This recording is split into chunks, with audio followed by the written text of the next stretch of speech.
नमस्कार प्रिय शिक्षार्थियों, स्वागत है आपका NIUS के इस व्याख्यान माला में। जैसा कि पूर्व के व्याख्यान सत्रों में हमने प्रथमा विभक्ति, द्वितीया विभक्ति, तृतीया विभक्ति, चतुर्थी विभक्ति तक के पाठों का अध्ययन कर चुके हैं। इस पाठ के अंतर्गत हम पंचमी विभक्ति के सूत्रों का एवं उनके उदाहरणों का अध्ययन करेंगे।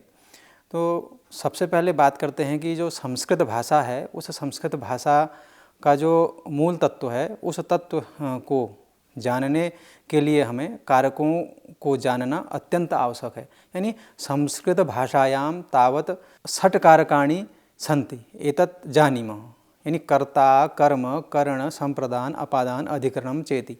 तत्र इतः पूर्वोक्तेषु पाठेषु कर्मकारक विषये, कर्तृकारक विषये, करणकारक विषये, संप्रदानकारक विषये च पठितम्। अस्मिन् पाठे अपादान विषये विवेचनं क्रियते, पुनः अपादाने का विभक्ति भवति इति अत्र पाठे प्रस्तूयते। प्रिय छात्रों, सबसे पहले इस पाठ को पढ़ने के बाद आप जो है अपादान किसे कहते हैं इस विषय से परिचित हो सकेंगे। साथ ही अपादान अर्थ में कौन सी विभक्ति होती है इस विषय को जान सकेंगे। भावार्थ और रक्षणार्थ इनमें पंचमी विभक्ति होती है, इसके कारणों को भी आप भलीभांति जानेंगे। साथ ही ध्रुवम पाय अपादानम, भीतार्थानां भय हेतु, जनिकर्तुम प्रकृति, आख्यात योगे, अपादाने पंचमी। ठीक है, तो इन सूत्रों की विस्तृत व्याख्या एवं उदाहरणों को इस पाठ के माध्यम से हम जानने का प्रयास करेंगे। सर्वप्रथम बात करते हैं ध्रुवम पाये अपादानम। यानी यह जो सूत्र है, कारक का जो पंचमी विभक्ति का जो मुख्य सूत्र है, इस सूत्र का क्या कार्य है और कैसे हम इस सूत्र के माध्यम से अपने कारकों में इसे घटित करते हैं। तो सर्वप्रथम अपायो विश्लेषस्ति साध्य ध्रुवम मतिभूतम कारकम अपादानम स्यात्। यानी अपादान पृथक होना, अपाय माने अलग होना, ठीक है ना। तो विश्लेष माने पृथक होना, यानी पार्थक्य साध्य होने पर ध्रुवम अवधिभूत कारक की अपादान संज्ञा होती है। यानी ध्रुवम पाये अपादानम इतनेन सूत्रेण अवधिभूतः भवति तत् अपादानम कारकम तथा तस्मिन् अपादाने पंचमी इति सूत्रेण पंचमी विभक्ति भवति। यानी पंचमी विभक्ति अर्थे तः प्रयोगः बहुलतया भवति। एवमेव जुगुप्सते, विरमति, प्रमद्यति, बिभेति, रक्षेति, अधीते इत्यादीनां योगे अपादानं तत्र पंचमी विभक्ति भवति। यानी विभागं यथा भवति, यदा यह अवधिभूतं भवति तः पंचमी विभक्ति भवति। अर्थात यानी जिस निश्चित स्थान में कोई वस्तु या व्यक्ति अलग होती है, ये समझना है हमें कि जिस किसी स्थान में जब वस्तु और व्यक्ति अलग होता है तो उस निश्चित स्थान में अपादान यानी अपादान कारक होता है, यानी अपादान विभक्ति होती है। यानी अपादान से क्या हुआ, अलग से, अलग होने के अर्थ में जहाँ पर इस प्रकार का भाव हमें दिखाई देगा तो वहाँ आपको देखना है कि वहाँ आपको पंचमी विभक्ति लगानी है। यानी जैसे वह घर से आता है, तो घर से आता है तो सह गृहात आगच्छति, पेड़ से पत्ते गिरते हैं तो अलग हो रहा है, जब घर से वह अलग जा रहा है तो पेड़ से पत्ते गिरते हैं। वृक्षात पत्राणि पतन्ति, यानी पेड़ से क्या हो रहा है, पत्ता अलग हो रहा है। तो यहाँ पर गृहात और वृक्षात में क्या है, अपादान कारक है। क्यों? क्योंकि ये दोनों निश्चित स्थान हैं जिससे क्रमशः व्यक्ति और वस्तु अलग हो रही है। यानी घर वहीं है, वृक्ष भी वहीं है, तो यानी घर से कौन, वह जाता है और वृक्ष से पत्ता अलग होता है। यानी इसी प्रकार अन्य उदाहरणों के माध्यम से और हम इसे और गहराई से समझने का प्रयास करते हैं कि छात्राः विद्यालयात् आगच्छति, यानी छात्र विद्यालय से आते हैं। विद्यालयात् कहाँ से, छात्र जो है विद्यालय से आते हैं, ठीक है। तो इसी प्रकार हम लोग घर से वाटिका को जाएंगे, घर से वाटिका को। वयम गृहात् वाटिकां गमिष्याम, काम वाटिकाम।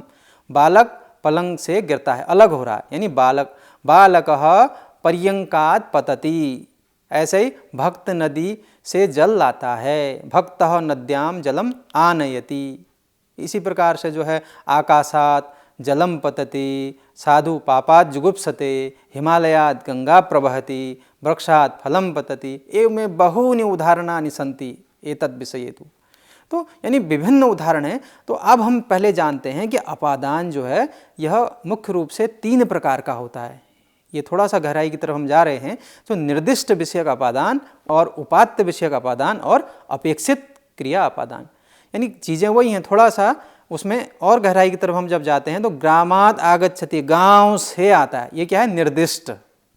और जैसे उपात्त विषयक है मेघात् विद्युम विद्योत्तते, यानी बादलों से निकलकर बिजली चमकती है। ऐसी अपेक्षित क्रिया जहाँ पर मथुराः पाटलिपुत्रकेभ्यः आड्यतराः, यानी मथुरावासी पाटली पुत्र निवासियों से अधिक धनवान हैं। ठीक है, तो यहाँ पर निर्दिष्ट विषयक जो है वह क्या है, उससे ग्रामात् आगच्छति, यानी उससे वह निर्दिष्ट हो रहा है। ठीक, इस प्रकार हम समझ सकते हैं कि जो भाव है वह अपादान है। उन अपादान के माध्यम से क्रिया जो है जब किसी से अलग होती है तो वहाँ क्या होता है, अपादान होता है। तो इसी क्रम में जो अगला हमारा जो सूत्र है वह है भीतार्थानाम भय हेतु, यानी भय के कारण, यस्मात् उत्पत्ति भय रक्षा अध्ययनम च भवति तस्मिन् पंचमी विभक्ति भवति। अब ये बात एकदम से स्पष्ट हो चुकी है कि जिससे उत्पत्ति भय रक्षा और अध्ययन, यानी इन सब का किया जाता है, वहाँ पंचमी विभक्ति होती है। अर्थात भयार्थाम रक्षणार्थ धातुओं के योग में भय के होने के कारण वहाँ अपादान होती है। जैसे चोरात् त्रायते, तो हिमालयात् गंगा आगच्छति उद्गच्छति, हिमालय से गंगा आती है या निकलती है। ठीक है, तो सर्पात् नकुलात् बिभेति, डर एकदम भय जहाँ पर है, सांप नेवले से डरता है। ऐसे अनुज चोर से डरता है, अनुजः चोरात् बिभेति। इसका इसी प्रकार माता बिल्ली से दूध बचाती है, माता बिडालात् दुग्धम रक्षति, यानी कहीं पर रक्षा करने के अर्थ में, कहीं पर भय अर्थ, यानी भी माने डरना, भी माने डरना, और त्रा माने बचाना, भीति जब कहा, यानी उन भी और त्रा इन धातुओं के योग में जिसके भय या रक्षा की जाए, जिसकी क्या की जाए, भय या रक्षा की जाए, उसमें पंचमी विभक्ति होती है। जैसे मोहन सर्पात् बिभेति, मोहन सांप से डरता है। तो यहाँ पर क्या है, भय, यहाँ पर एक प्रकार का भय उत्पन्न हो रहा है। इसी प्रकार जो है गुरु शिष्य को पाप से बचाते हैं, तो गुरु शिष्यम पापात् त्रायते। इसी प्रकार सर्पः नकुलात् बिभेति, माता बालम सर्पात् रक्षति, माता बालक की सर्प से रक्षा करती है। तो इसमें जो चोरात् त्रायते है, चोर से रक्षा करना है, यानी चोर की भय और रक्षा का हेतु है। क्या चोर क्या है, चोर जो है भय और रक्षा का हेतु है। अतः चोर की अपादान संज्ञा होने से वहाँ क्या हो गई, पंचमी विभक्ति हो गई। ठीक है, तो अब एक चीज और है, इसमें एक सूत्र आता है जनिकर्तुम प्रकृति, जनिकर्तुम प्रकृति, यानी जायमानस्य हेतुर अपादानम स्यात् ब्राह्मणः प्रजां प्रजायन्ते, यानी उत्पन्न होने वाला हेतु, जो उत्पन्न होने वाला हेतु है यानी कारण, वह अपादान संज्ञक होता है। यानी ईश्वरात् जगतः जायते, ब्राह्मणः प्रजा प्रजायते, यानी ब्रह्मा से प्रजा या संसार उत्पन्न होती है। ऐसी कामात् क्रोधात् अभिजायते, यानी काम से क्रोध पैदा होता है। यानी जनि कर्तुम, यानी जनि का अर्थ है उत्पत्ति। जनि क्या हुआ, यानी किसी चीज़ की उत्पत्ति जब होती है, यानी यह सूत्र क्या बताता है, यानी जनि कर्ता का, यानी उसकी उत्पत्ति जो है, कर्ता का अर्थ उससे हम ले लेते हैं। यानी उत्पत्ति का आश्रयभूत क्या है, प्रकृति का साधारण अर्थ उस हेतु से लिया गया है। यानी इस प्रकार की उत्पत्ति के लिए जो है, जो आश्रयभूत है, उस विषय है, उस जो विषय है उसमें अपादान वहाँ होती है। हम कह सकते हैं कि जब कोई पदार्थ उत्पन्न हो तो उसकी उत्पत्ति का कोई न कोई हेतु होता है, अर्थात जहाँ वह उत्पन्न हुआ, यानी उसी को हम क्या कहते हैं, पंचमी विभक्ति हम उससे समझ सकते हैं। इसी प्रकार एक और सूत्र हम इस पंचमी विभक्ति के लिए प्रयोग में प्रायः लाते हैं, वह है आख्यात योगे, यानी नियम पूर्वक विद्या स्वीकारे वक्तः अपादानम संज्ञत् स्यातः, यानी उपाध्यायाधीते उपयोगे किम नटस्य गाथाम शृणोति, यानी आख्यात योगे। अब ये क्या, इस सूत्र से क्या होता है, यह सूत्र का मुख्य कार्य क्या है, नियम पूर्वक हम किसी भी कार्य को करते हैं तो नियम के अनुसार ही करते हैं, यानी नियम के विरुद्ध हम किसी भी कार्य को नहीं करते हैं। तो यह सूत्र हमें नियम पूर्वक किसी कार्य को आबद्ध उसमें बांध करके उस कार्य को करने की हमें प्रेरणा देता है। तो अपादान संज्ञा क्या करती है, जैसे मैं नियम पूर्वक हमने विद्या का अध्ययन किया, यानी नियम पूर्वक विद्या का अध्ययन कैसे कर सकते हैं, जब हम गुरु के समीप में जाएंगे, यानी गुरु के सन्निकट जब होंगे, ऐसा नहीं। तो अपादान में क्या हुआ, यानी गुरु के माध्यम से हम किसी चीज़ को जानने का प्रयास करेंगे तो वह क्या होगा, आख्यात योगे, यानी नियम पूर्वक, ठीक है ना। जैसे हम अभी आपसे वार्ता कर रहे हैं तो एक दूसरे से हम क्या कर रहे हैं, बात कर रहे हैं, यानी उस नियम से आबद्ध होकर के हम एक दूसरे से वार्ता कर रहे हैं। तो जैसे उपाध्याया अधीते, यानी इस उपयोग का प्रयोजन है कि नियम पूर्वक, यानी कोई कार्य नियम पूर्वक न होने पर उसमें षष्ठी होगी, न कि पंचमी। जैसे नटस्य गाथाम शृणोति, ठीक है। तो इसी प्रकार से हम कह सकते हैं कि जब जिस गुरु अध्यापक या मनुष्य से कोई चीज़ नियम पूर्वक पढ़ी जाती है तब उसका जो हमें उस चीज़ को हम जानते हैं तो वह गुरु या अध्यापक या फिर वह व्यक्ति या वह मनुष्य क्या है, अपादान होता है। यानी नियम पूर्वक हमने जब कोई चीज़ किसी से जानी है तो वह क्या है, अपादान है। जैसे उपाध्यायात अधीते, यहाँ पर क्या हुआ कि शिष्य उपाध्याय के समीप जाकर, यानी उसका नियम पूर्वक विद्या को पढ़ता है, अतः वह वक्ता क्या है, उपाध्याय में उक्त सूत्र के माध्यम से क्या हुआ, पंचमी विभक्ति हो गई। यानी नियम पूर्वक जब हम किसी कार्य को करते हैं तो वहाँ पर भी क्या होगी, पंचमी विभक्ति होती है। वह शिक्षक से गणित पढ़ता है, सह शिक्षकात् गणितम पठति। तुम किस अध्यापिका से संस्कृत पढ़ते हो, त्वं कस्याः अध्यापिकायाः संस्कृतं पठसि। यानी नियम पूर्वक वह पूछ रहा, आपस में वार्ता हो रही है, तो अध्यापकात् गणितम पठति, अध्यापक से गणित पढ़ता है, तो यानी नियम में आबद्ध होकर के वह उस कार्य को कर रहा है। यानी जिसमें नियम पूर्वक विद्या सीखी जाती है उसमें पंचमी विभक्ति होती है। तो वह मुझसे व्याकरण पढ़ता है, तो सह मत व्याकरणम अधीते, वह राम से कथा सुनता है, सह रामात् कथाम शृणोति। यानी किसी व्यक्ति से किसी रूप में नियम पूर्वक हम किसी चीज़ को जानते हैं, पहचानते हैं, वहाँ पर पंचमी विभक्ति होती है।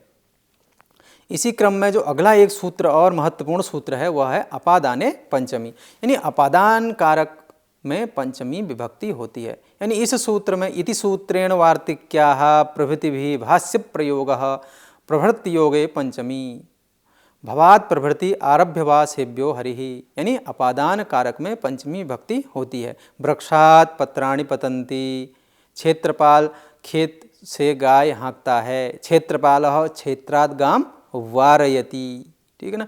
यानी अपादान क्या करा, अपादान कारक, यानी उससे जब हम अपादान इस सूत्र से क्या हुआ, कार्तिक्यः प्रभृति, इस भाष्य के प्रयोग से सूचित होता है कि जो प्रभृति अर्थ वाले हैं उन प्रभृति अर्थ वाले योगों में पंचमी विभक्ति होती है। प्रभृति का अर्थ है उससे लेकर, ततः प्रभृति, उससे लेकर तब तक।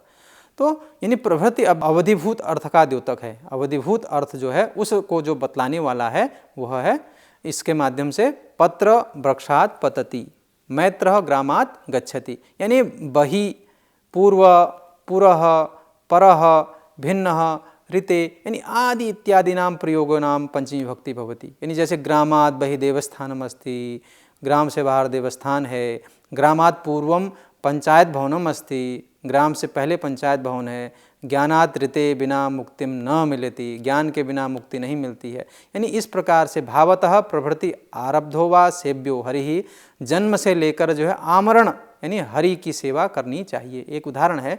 तो यहाँ पर क्या हुआ कि प्रभृति अव्यय के योग से जो भव है, भव की क्या है, पंचमी विभक्ति, यानी भवात् प्रवृत्ति आरभ्यो वा सेव्यो हरि। तो भव में क्या हुआ, पंचमी विभक्ति है।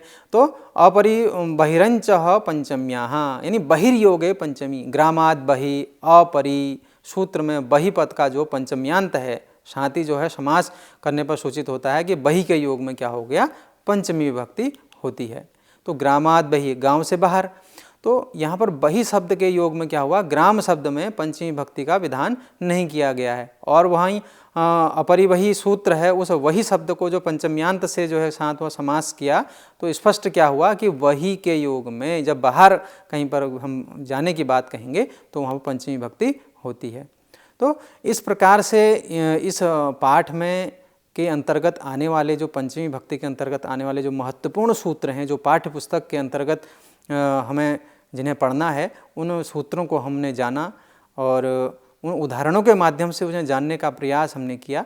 इसी पाठगत यानी जब अपनी आप पाठ्यपुस्तक में देखेंगे तो पाठगत प्रश्नों को भी जो है वहाँ पर पूछा गया है। यानी परीक्षा की दृष्टि से भी यदि आप देखते हैं तो वहाँ पर कई सारे ऐसे प्रश्नोत्तर हैं जो आपको परीक्षा में सहयोग करते हैं।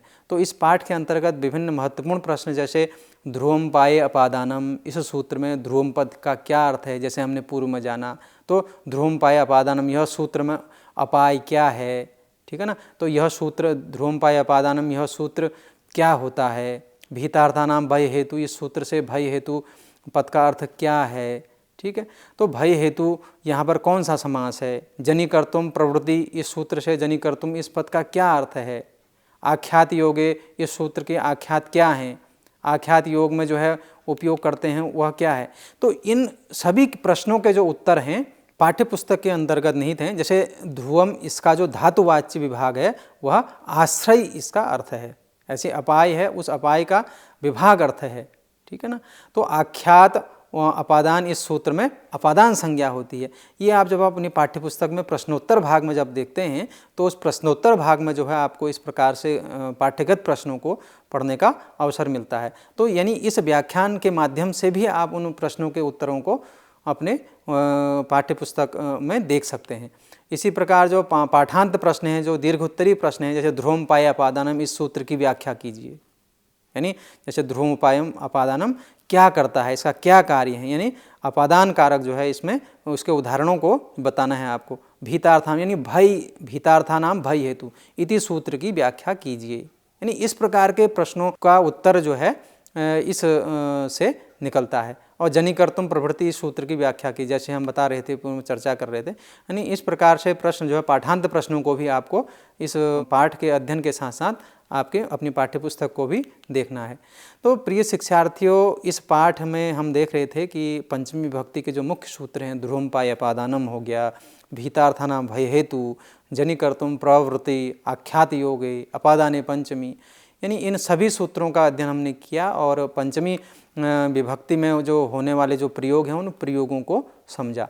और साथ ही जो उनके उदाहरण हैं, उन उदाहरणों के माध्यम से जो है उस विधि को, उस नियम को जाना कि यानी उस नियम यानी किसी भी कारक के प्रयोग का करने का एक नियम है। उस नियम के अनुसार, उस नियम से बाहर हम किसी भी कार्य को नहीं करते हैं। तो इसी प्रकार कारक का भी, हर सूत्र का एक अपना नियम है। उस नियम विधि को हमने जाना और उन वाक्य प्रयोगों को सिद्ध करने का हमने प्रयास किया। आशा है यह चर्चा आप सभी के लिए उपयोगी सिद्ध होगी और अगले पाठ में हम षष्ठी विभक्ति की चर्चा करेंगे। तब तक के लिए आप सभी को नमस्कार, धन्यवाद।